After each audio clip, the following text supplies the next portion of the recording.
Bagong ilong in just a few minutes with minimal to no downtime. KBK Barbie Nose Threads yan.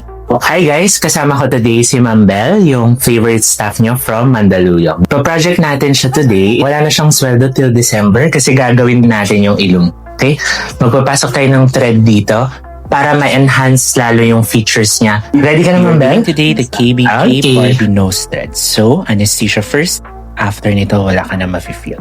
Lalagyan natin ng 3 threads yung bridge ni Ate Belle, no? Para ma-enhance, tumaas yung bridge and mag-contour and magkaroon ng bagong shape. Ito yung bago nating gagawin, no? So this is the new Misco device. Safely, we can put threads sa tip ni Ate Belle, no? We are gonna put 2 threads para tumaas yung tip niya, para mag-slim yung nose. Maganda with this new device, very safe, okay, in delivering the threads. Ito, bagong-bago namin gagawin.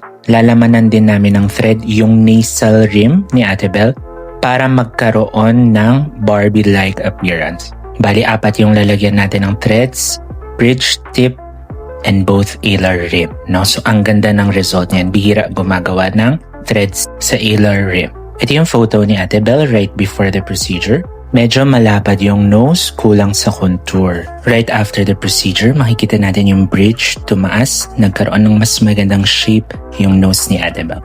Ito naman yung side view. Again, medyo kulang sa bridge si Ate Belle, no?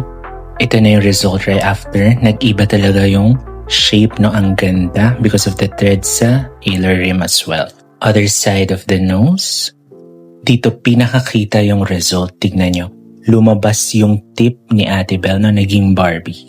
If you're interested in doing nose threads, come visit us at clinic for an evaluation. See you!